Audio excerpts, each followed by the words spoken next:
5월은 가정의 달입니다. 우리 가정의 달과 어버이 주일을 맞아 우리 모든 성도님들의 가정에 하나님의 은혜가 충만하시기를 축복합니다. 아멘. 근데 오늘날 가정이 참 깨지고 가족들 간의 갈등과 미움의 골이 커져서 차라리 남보다도 못한 그런 경우도 많은 것 같습니다. 근데 오늘 십계명의 말씀에는 가정을 회복하는 아주 중요한 원리가 나옵니다. 그 원리는 바로 하나님과의 관계가 회복될 때 가정이 회복된다는 것입니다. 하나님과의 관계가 먼저입니다. 하나님과의 관계가 먼저 회복되면 가정이 회복되는 원리를 오늘 십계명은 얘기하고 있습니다. 우리 십계명을 한번 빠르게 한번 보겠습니다. 제 1계명을 보면은 3절에 나와 있습니다. 너는 나 외에 다른 신을 내게 두지 말라라고 합니다. 우상을 치우라는 거예요. 제 2계명은 우리 4절 보시면 너를 위하여 새긴 우상을 만들지 말고 라고 되어 있습니다. 5절에 보면 그것들에게 절하지 말며 라고 되어 있습니다. 그러니까 기존에 가지고 있던 우상을 치워버리고 새로운 우상을 만들지도 말고 거기에 절하지도 말라 이거죠. 그리고 3계명이 어디에 나와 있느냐? 3계명은 7절에 나와 있습니다. 7절 보시면 이렇게 되어 있습니다. 너는 내 하나님 여호와의 이름을 망령되게 부르지 말라. 이 말은 하나님을 가볍게 여기지 말라 이거예요. 그리고 하나님을 자기 욕심을 채우기 위해서 하나님을 이용하지 말라 이런 뜻입니다. 그리고 제 4계명은 8절에 있습니다. 8절 말씀 안식일을 기억하여 거룩하게 지키라. 이것은 뭐냐면은 하나님과 늘 동행하라. 그리고 예배의 삶을 살라 이런 뜻이죠. 그러니까 1계명부터 4계명까지를 한마디로 정리하면 하나님과의 관계를 회복하라 이 말입니다. 하나님과의 관계를 회복하고 하나님만을 사랑하라. 그 결과가 뭐냐? 5계명이 되는 겁니다. 5계명 12절에 있습니다. 우리 12절을 한 목소리로 읽어보도록 하겠습니다. 출애굽기 20장 12절. 자, 시작. 내 부모를 공경하라. 그리하면 내 하나님 여호와가 네게 준 땅에서 내 생명이 길리라. 아멘. 그러니까 이 순서가 중요해요. 먼저 하나님을 사랑하고 하나님과의 관계가 회복되면, 그렇게 회복된 사람은 부모를 공경할 수 있는 능력을 갖게 된다라고 하는 것이죠. 그래서 부모를 공경하고, 근데 이 12절 내 부모를 공경하라라고 하는 말은 단지 자녀가 부모에 대한 말씀만을 의미하는 것이 아닙니다. 이 말은 부모와 자녀와의 관계도 회복돼야 된다 이 말이에요. 이 말입니다. 그러니까 하나님과의 관계가 회복되면 그것을 통해서 부모와 자녀와의 관계가 회복돼요. 부모와 자녀와의 관계가 회복되면 가정이 회복되는 줄 믿습니다. 가정이 회복되면 사회가 회복되는 거예요. 사회가 회복되는 거예요. 그러니까 하나님과의 관계가 회복되고 부모와 자녀와의 관계가 회복되면 모든 인간관계가 회복된다. 이 구조로 되어 있습니다. 그래서 우리 8계명인가요? 7계명이죠.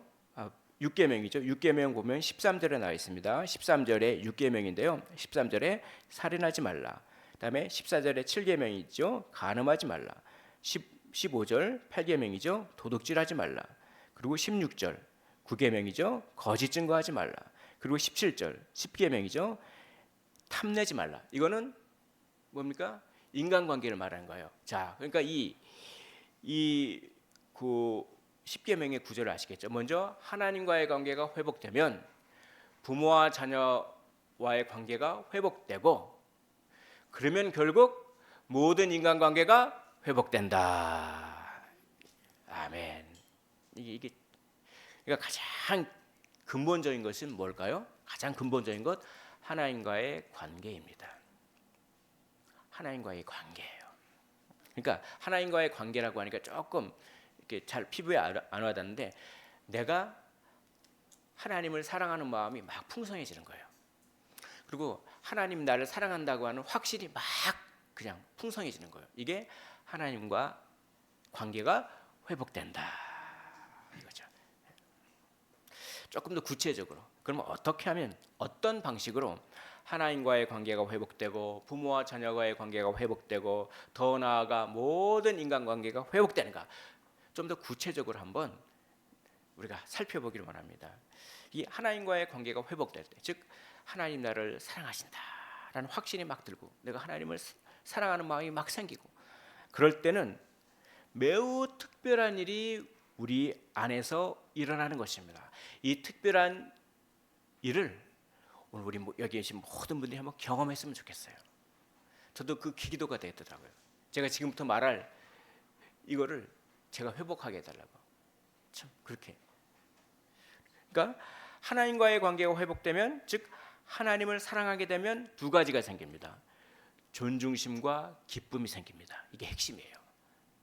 내 마음에 무엇이 생깁니까? 존중심이 생겨요. 또 내 마음에 무엇이 생깁니까? 기쁨이 생깁니다.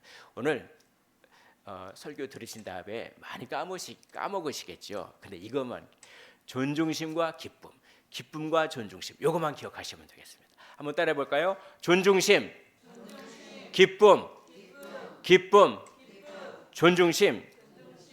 그래요. 이겁니다. 이게 핵심이에요. 이걸 경험해야 돼요. 이게 너무 중요해요. 자, 먼저 존중심. 그럼 존중심은 어떻게 생기느냐? 하나님을 사랑하잖아요. 그러면 하나님을 사랑하면 하나님의 주권을 인정하게 돼 있어요. 하나님의 주권을 인정한다니까요. 하나님을 사랑하면. 근데 말로는 하나님을 사랑한다고 하면서 하나님의 주권을 인정하지 아니하면 하나님을 좀 제대로 사랑하는 게 아닙니다. 진짜 하나님을 사랑하면 하나님의 주권을 인정하게 됐어요. 자, 그러면 하나님의 주권을 인정하면 마음에 이런 마음이 생기는 거예요. 하나님이 허락하신 사람이다. 한번 따라해 볼까요? 하나님이 허락하신 사람이다. 남편을 남편이라고 생각하지 않고 어떻게 생각합니까? 하나님이 허락하신 사람이다. 아내를 아내로 생각하지 않고 어떻게 생각합니까? 하나님이 허락하신 사람이다. 부모를 어떻게 생각합니까? 우리의 부모, 나 돈 대주는 사람 이렇게 생각하지 않고, 그렇죠? 나 학교 보내주는 사람 이렇게 생각하지 않고 하나님이 허락하신 분들이다 이렇게 생각하는 거예요. 이 존중심이 우리에게 충만해질 때 좀 실망하지 않는 비결이 생기는 것입니다. 이 존중심이 우리에게 생기면 조금 어려운 말로 부모를 기능의 관점으로 보지 않고 자녀를 기능의 관점으로 보지 않고 존재 그 자체를 사랑해 줄 수 있습니다. 기능의 관점으로 보지 않는다. 이 말이 조금 좀 관념적이죠. 이 말을 조금 쉽게 생각하면 쓸모 있느냐 없느냐, 나에게 잘해주느냐 잘해주지 않느냐 이렇게 생각하지 않는다. 이런 관점으로 부모를 바라보지 않고 이런 관점으로 자녀를 바라보지 않는다는 거예요. 근데 저도 예전에 보면은 우리 부모가, 우리 엄마가, 우리 아빠가 나한테 이것도 해주고 저것도 해주면 참 좋겠다, 뭐 이런 생각 많이 했어요. 왜 나는 이렇게 가난할까? 왜 자꾸 2년만 살면 자꾸 이사를 가고 이사를 그냥 몇 번을 간 것 같아요. 막 집을 하나 잘못 사셔가지고 집을 하나 했는데 그걸 잘못 사가지고 집값이 확 떨어져 버렸대. 우리 아버지가 야 망했다 막 그러면서 새빵살이가 막 시작됐는데 뭐. 그래서 어렸을 때니까 그러니까 기능의 관점으로 본 거죠. 그러니까 왜 우리 부모는 나에게 이것도 안 해주고 저것도 안 해주냐, 쓸모 있느냐 없느냐, 나에게 잘해주냐 안 잘해주냐, 참 이런 관점으로 봤는데 좀 철들고 하니까 그냥 부모님 그 자체 어느 순간에는 야 그냥 건강만 하시면 좋겠다, 어느 순간에는 야 살아계시기만 해도 좋겠다, 이렇게 되더라고요. 여기 계신 분들 제가 매일 건강을 위해서 기도합니다. 여기 어르신들 많이 있으니까요. 정말 존재 자체가 너무 귀하십니다. 여기 계신 분들의 존재는 저 우주 천하보다도 비교할 수 없을 만큼 크신 분들이에요. 그러니까 건강하시길 원합니다. 참 그래서 그 우리 어머니가 요양원에 계셔가지고 걷지를 못하니까 모든 게 만사가 귀찮아지는지 어디 조금 이렇게 모셔가지고 마시는 거라도 이렇게 대접해드리고 싶은데 필요 없대요. 예. 그러니까 침대에 계속 누워 계시려고 하는 그런 참, 야, 그렇죠. 그런 게 생각나더라고요. 야, 이게 건강하셔서 자녀들이 여기 계신 분들 이렇게 맛있는 걸 사주면 막 맛있게 드세요. 그러면 자녀들이 얼마나 기분이 좋을까요?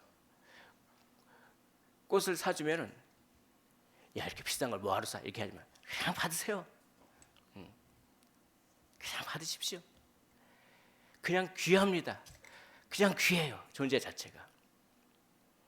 그러니까 하나님의 사랑이 회복되면 이렇게 존재 자체를 귀하게 해. 그러면 그 부모가 나에게 조금 잘 못해주더라도 그렇죠? 감사한 거죠. 이렇게 되는 것입니다. 근데 자녀가 부모를 바라보는 눈도 그렇지만 부모가 자녀를 바라보는 것도 마찬가지예요. 부모도 자녀를 쓸모 있느냐 없느냐의 관점, 그리고 좀 잘해주냐 나에게 잘해주느냐 나에게 못해주냐의 관점으로 보기 시작하면, 즉 기능적으로만 보기 시작하면 참 서운하더라고요. 서운해요. 근데 존재 자체를 그냥 사랑하는 거죠. 존중심. 그러면은 그치, 저 존재 자체가 귀하지. 이렇게 되는 것이죠. 그래서 만약에 부모가 자녀를 어떤 기능의 관점으로만 보게 되면은 자꾸 압력을 넣게 되더라고요. 자꾸 압력을 넣게 되고, 그리고 자꾸 집착하게 되고, 그리고 에라 모르겠다 방임하게 되고 자꾸 그렇게 되더라고요. 근데 자녀를 쓸모 있느냐 쓸모 없느냐의 관점이 아니라 그냥 존재 자체로 사랑해 주면은, 그러면 그렇게 실수하고 그래도 좀 보듬어 줄 수 있고 인내할 수 있고 하는 능력이 거기서 참 나오는 것 같더라고요. 근데 그 존중심은 내가 존중심이 생겨야지. 내가 저 존재를, 내가 남편을, 아내를, 내가 자녀를, 우리 부모를 존재 그 자체로 사랑해야지 라고 하는 마음은 내 힘으로는 안 됩니다. 하나님의 사랑을 받으시기를 주의 이름으로 축복합니다. 하나님과의 관계가 회복될 때 우리 안에 존중심이 회복되는 거예요.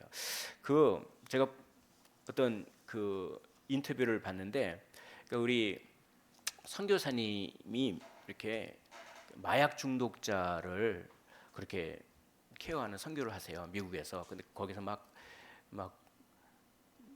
사람도 죽고 막 총도 쏘고 막 마약 취해서 막 그런 곳인데, 거기 들어가가지고 막 마약 중독하는 그런 사람들을 막 이렇게, 근데 그 케어하고 관리하고 하는데, 근데 주로 한인들, 그러니까 미국으로 이민 가잖아요. 이민 가면은 그 한인들 자녀들이 그 마약 중독을 걸리는 경우가 제법 많이 있대요. 그러니까 이게 나중에 인터뷰를 하는 거예요. 거기서 그 마약 중독하다가 그 선교사님이 운영하는 공동체에 들어가서 막 치료가 되고 있는 그 한인 우리 그 이민 간 자녀들 그 인터뷰를 하는데 이렇게 인터뷰를 하더라고요. 그러니까 이민 가면은 막 먹고 살려고 하잖아요. 그러니까 막 아침 일찍 나가가지고 밤 늦게 들어오고, 그러니까 자녀와 소통이 없었다는 거죠. 그러니까 이제 이렇게 인터뷰를 하는 거죠. 제가 사랑받고 싶었습니다. 그래서 뭔가 이 부모님이 나를 포옹해 주는 것, 나를 안아주는 것, 그래서 그 품에 안겨서 사랑받고 있다는 그 느낌, 그 느낌을 받아보고 싶었습니다. 근데 호기심에서 마약을 했는데 그런 느낌이 오는 거예요. 마치 누가 나를 안아주는 것 같은 느낌이 오는 거예요. 그게 한 4시간에서 5시간 정도 지속된다고 합니다. 근데 4시간에서 5시간 지나면 약효가 떨어져요. 그럼 다시 누가 나를 안아주고 부모님이 나를 안아주는 그 느낌이, 그 마약을 먹으면 그런 느낌 비슷한 게 생기니까, 근데 5시간 지나면 약효가 떨어지니까 또 하게 되는 거예요. 그래서 또 하게 되고 또 하게 되고 그러다가 망가진 것 같습니다. 근데 이제 이렇게 인터뷰를 하게 되는 거죠. 근데 이제 이 선교사님이 운영하는 이 공동체에 와서 막 끊게 해달라고 기도하고 예배드리고 말씀 읽고 막 그러니까 이제 치료가 되는 것이죠. 하나님이 치료해 주실 줄 믿으시기를 원합니다. 우리 가정을 하나님께서 회복시켜 주시는 것입니다. 인간의 힘으로는 안 돼요.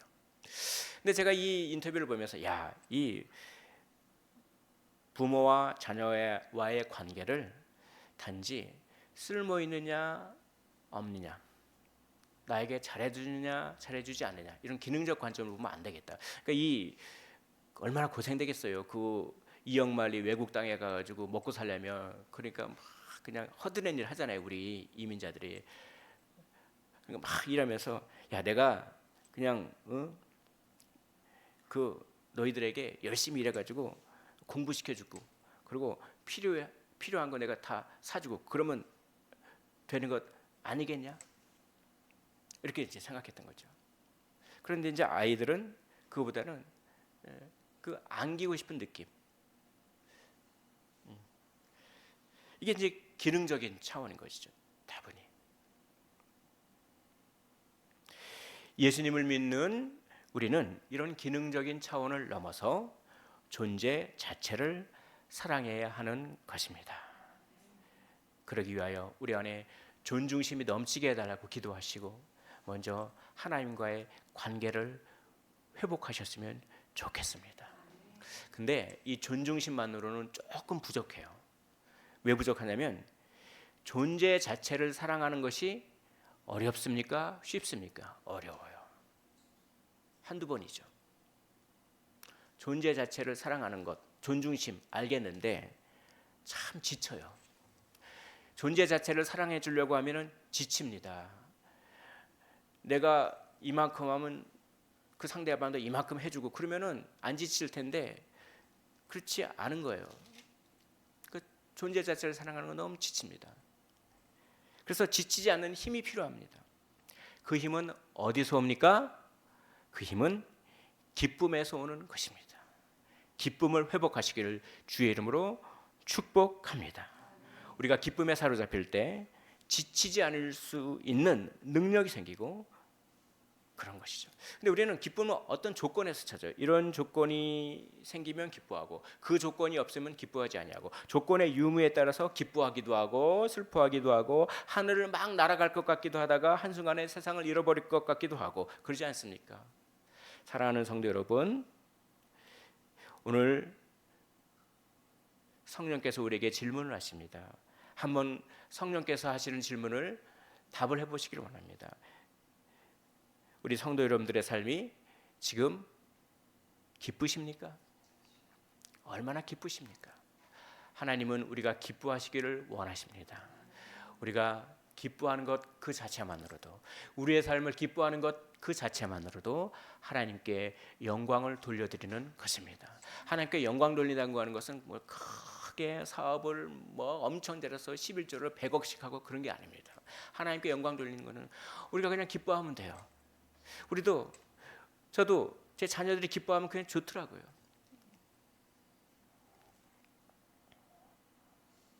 성경은 항상 기뻐하라고 합니다. 어떻게 항상 기뻐할 수가 있을까요? 바로 하나님의 사랑을 깨달아 아는 것입니다. 하나님의 사랑을 알면 알수록 기뻐할 수 있는 능력이 생긴다고 성경은 말씀하고 있습니다. 내가 어마어마한 사랑을 받았구나. 내가 정말 어마어마한 사랑을 받았구나 라고 하는 사실이 다 깨달아질 때 감사와 기쁨이 밀려오는 것입니다.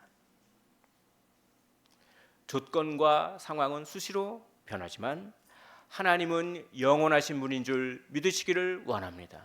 하나님은 영원하신 분이기 때문에 하나님은 사라지지 않으시는 분입니다. 그러므로 하나님으로 말미암는 기쁨은 사라지지 않는 것입니다. 마르지 않는 것입니다. 멈추지 않고 지치지 않는 기쁨인 것입니다. 그런 기쁨 속에서 끝까지 존중심을 잃지 않는, 지치지 않고 존중심을 잃지 않는 그런 능력을 얻게 되는 것입니다. 자, 여기까지 한번 이 원리를 정리해 보겠습니다. 먼저 하나님의 사랑을 아십시오. 하나님의 사랑을 먼저 깨달아야 돼요. 그러면 하나님을 사랑하게 됩니다.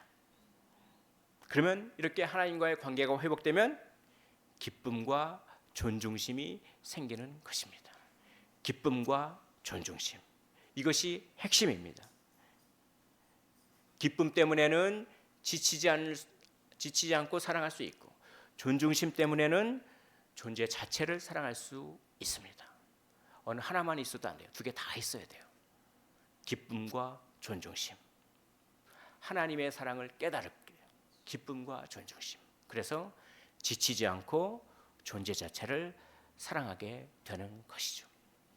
그러면 가정이 회복될 줄로 믿으시기를 원합니다. 그래서 가장 중요한 건 하나님의 사랑을 깨닫는 거예요. 하나님의 사랑을 아는 거예요. 그래서 오늘 결단하셨으면 좋겠습니다. 가정 회복을 위하여 우리에게 기쁨의 회복, 존중심의 회복을 위하여 이 시간 두 가지를 실천하셨으면 좋겠습니다. 첫째, 하나님을 알기 위해 최선을 다하십시오. 우리가 하나님을 알기만 하면 기쁨은 자연스럽게 생깁니다. 기뻐하려고 애쓰기보다는 하나님을 알려고 애쓰십시오. 그럼 기쁨은 자연스럽게 따라오는 것입니다. 하나님이 나를 위하여, 특별히 예수님이 나를 위하여 하셨던 일을 한번 깊게 생각하십시오. 그분은 하나님이셨지만 인간이 되셨습니다. 그분은 죄가 없으셨지만 죄인처럼 저주를 받으셨습니다. 그분이 징계를 받음으로 우리는 평화를 누리게 되었고, 그분이 채찍에 맞음으로 우리는 생명을 얻었습니다. 그분은 어떤 자격도 묻지 않으시고 그분께 나와 죄를 회개하고 그분을 구원의 주님으로 믿기만 하면 우리에게 구원을 주시는, 값없이 주시는 분이십니다. 그분은 우리를 존재 자체로 사랑해 주셨습니다. 온 우주의 주인이신 분께서 자기 목숨을 버릴 정도로 우리를 사랑하십니다.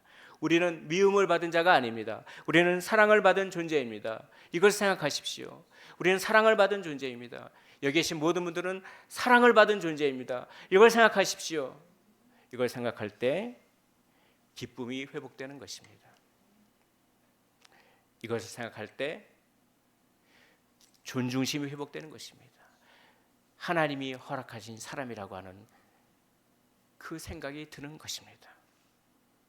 그래서 기쁨과 존중심을 회복하시고 그 기쁨과 존중심으로 충만하게 되시기를 주의 이름으로 축원합니다. 그리고 마지막 두 번째, 사랑을 표현하는 것을 실천하십시오.